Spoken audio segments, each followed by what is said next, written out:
सत्य, ठळक व निर्भीड सक्षम न्यूज. जतसह परिसरातील बातम्या पाहण्यासाठी सक्षम न्यूजला सबस्क्राइब करा. राज्य शासनाने धनगर आरक्षणासंदर्भात भूमिका स्पष्ट करावी. रामचंद्र घुटुकडे.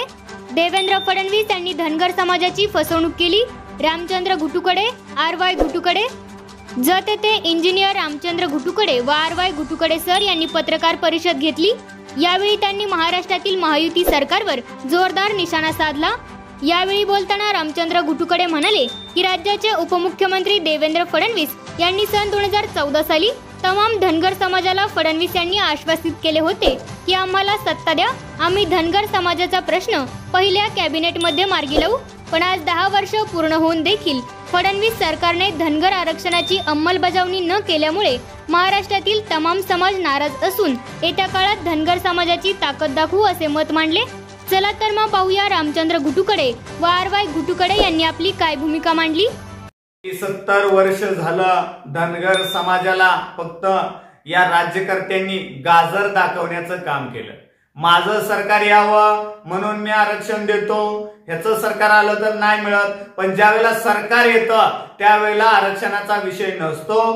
या राज्याचे उपमुख्यमंत्री देवेंद्रजी फडणवीस बोलले की पहिल्या कॅबिनेटमध्ये धनगर समाजाला आरक्षण देऊ, पण 10 वर्ष धनगर समाजाची अक्षरशः फसवणूक केली. असा आमच्या त्या समस्या आहेत.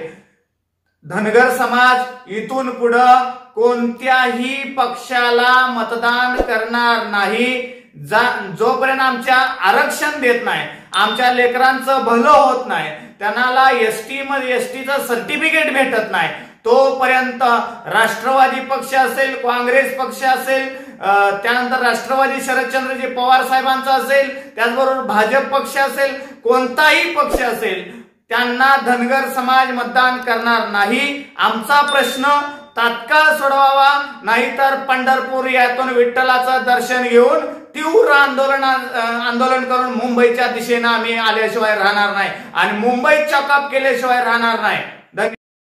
जय मल्हार. मी इंजिनियर रामचंद्र घुटुकडे, माढा लोकसभा उमेदवार 2024. बांधवांनो, आज धनगर समाजाला राजकीय प्रतिनिधित्व मिळत नाही. सध्या विधानसभेत फक्त एकच आमदार आहे, जेणे की 30-35 आमदार असायला पाहिजेत. इथले राज्यकर्ते हे धनगर समाजाच्या लोकांना तिकीट देत नाहीत, त्यामुळे आमचे तिथे विधानसभेत आणि लोकसभेत प्रतिनिधी जात नाहीत. तसेच इथले जे काय महायुतीचं सध्याला तिघाडीचं जे सरकार आहे, जे बिघाडी सरकार आहे, ते पण आम्हाला आरक्षण देण्याच्या मानसिकतेत नाहीये. 2014ला देवेंद्र फडणवीस साहेब म्हणले की तुम्हाला पहिल्या कॅबिनेट देतो. आता 2024 सुरू आहे, म्हणजे 10 वर्षात तुमच्या किती कॅबिनेट झाल्या का झाल्या नाहीत हे तर फडणवीस साहेबांनी सांगावं. अन्यथा इथनं पुढच्या काळात महायुती या तिघाडी बिघाडीला एकही धनगर समाज मतदान करणार नाही, मी तुम्हाला जाहीरपणे सांगतो. अन्यथा आमचा प्रश्न 15 दिवसात मार्गी लावा, नाहीतर 9 तारखेपासून पंढरपूर येथे आम्ही आमर पोषणाला बसत आहोत आणि आम्हाला जर काय बरं वाईट झालं तर ती संपूर्ण जबाबदारी या महायुती सरकारची असेल. धन्यवाद. जय मल्हार, जय भीम.